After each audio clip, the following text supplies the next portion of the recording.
So, I've been watching that Artifact game in the news lately because I love me a good train wreck, and oh boy, we got one. So, real quick, show of hands, who actually thought that this was going to be a successful thing, especially after it was announced to a literal groan?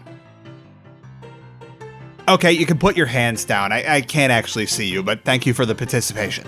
Alrighty, and for the rest of you, just to give you a quick crash course on what exactly this Artifact thing is, because I'm not paying money so I can have 30 seconds of gameplay footage. Artifact is a Dota 2 themed card game in the vein of Hearthstone, except extremely complicated and extremely monetized. As I mentioned earlier, when it was announced at the Dota 2 tournament, the International, it was met with a literal universal groan from the audience in attendance, and since then it's only gone downhill. Why would Valve, the creator of such games as Half-Life, Portal, Counter-Strike, and so on, make a card game to rival different kinds of games like Magic the Gathering, Hearthstone, whatever that Elder Scrolls game is going to be?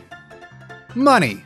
That's why. This game is embarrassingly excessively monetized. You gotta pay to buy the game, you gotta pay to buy the packs to do a draft game, you just gotta pay for everything, and they try to excuse it away as, oh, don't worry, these have real money value for the cards. It's like, you can make that excuse just like Pokemon cards and Magic the Gathering because you have a physical card that will not be instantaneously devaluated if somebody makes a new run of that card. But this is not the case with games like Artifact and Hearthstone. And surprise, surprise, that exact line of thought instantly proved to be right because somebody figured out a way to get the game on sale by buying the Valve Complete Pack, and that instantly devaluated all the cards that people had that they had shelled out a bunch of money for. And this isn't even going off the idea that it's not a very good idea to have a price of entry for your digital card game. Yes, you can try to rationalize it away as, oh, that's just you buying your starter deck, but any other card game online isn't gonna have you do that because you aren't actually buying a physical deck. You're just getting access to something digitally, and that's going to be very intimidating, especially when you're already going into a saturated market that people are already getting tired of. I will credit that Valve did respond quickly to the universal outrage at this pay model, but they shouldn't have done this in the first place. It's not a good practice to do the bad thing and then ask for forgiveness later, knowing full well that the bad thing is not going to work out. And if they wanted this to have any chance at success, they would have made it a little easier for people to get into without having to drop an Andrew Jackson on this thing. And you know what else would have made people a little more likely to get into this game? If the game's rules made sense. The game rules for Artifact would actually be pretty funny if this wasn't real.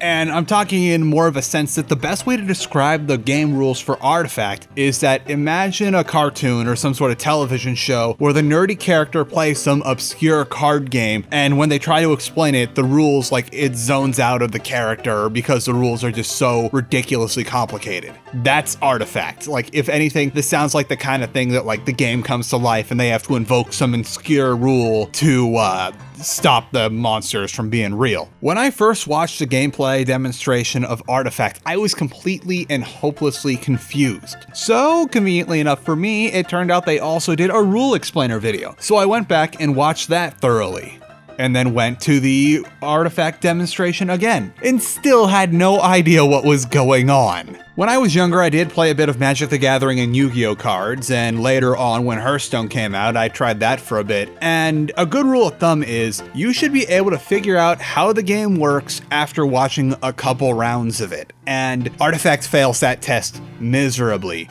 Hearthstone, you can just get up and play it. It's super easy to get a hold of, it's fast, it's fun. Artifact is the opposite of that, just going by what we can see on various Twitch streams and in the official demonstration. It takes a long time, half the time the 20-minute clock runs all the way out. I have no idea what's going on, and really, this doesn't need to be 3 boards. 3 boards is going to be absolute murder if they ever put this on mobile, unless they want to completely redesign the UI. I know they're trying to go for a parallel thing between Dota 2 and this card game, but that just makes things needlessly complicated when you're playing 3 card games at once. Yes, I know if you only had the one board, people might accuse you of knocking off Hearthstone, but you could have reworked your game in another way, perhaps. This matters because a digital card game's bread and butter is being quick, simple, and fun. Hearthstone got as good and popular as it was because, well, you could play it when you're sitting and waiting for a thing. And a lot of popular streamers that play competitive games like League of Legends and StarCraft, they played Hearthstone between matches when they were waiting for the queue. And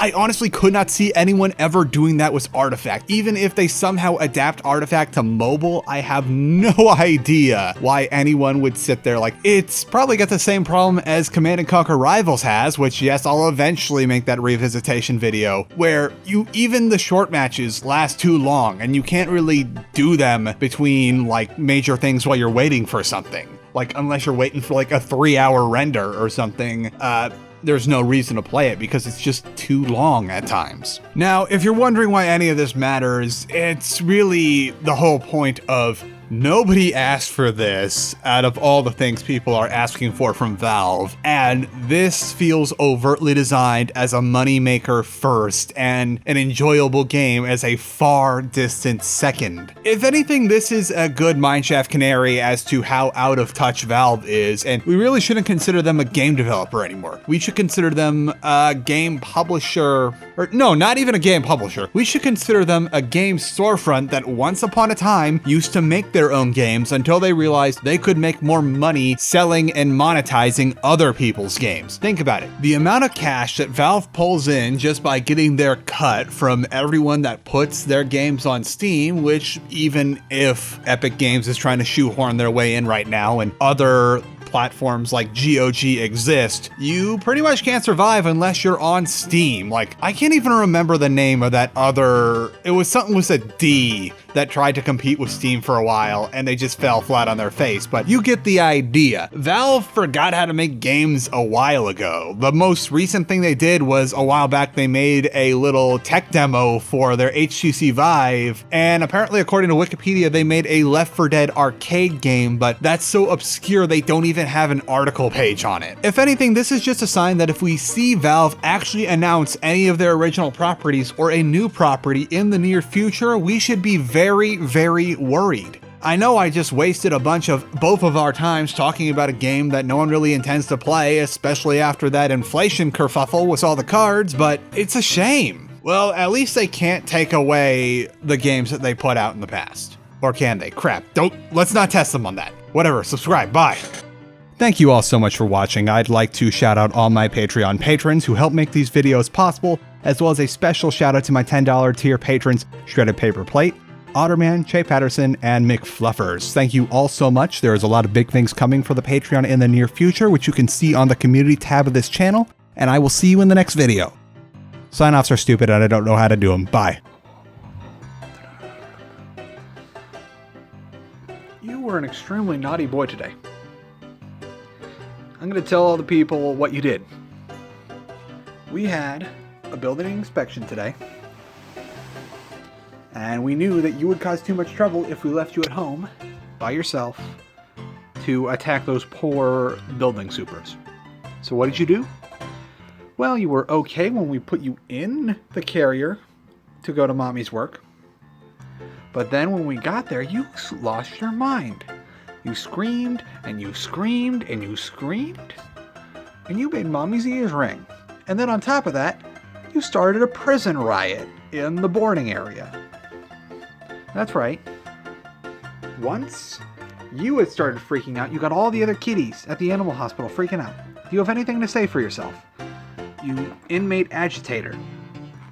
That is not snack. Do not eat it. It is not snack.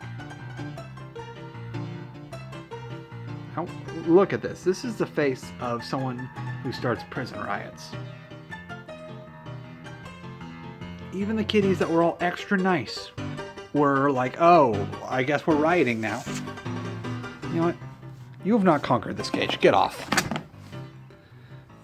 I'm sitting on this now. Who's in control now? I am.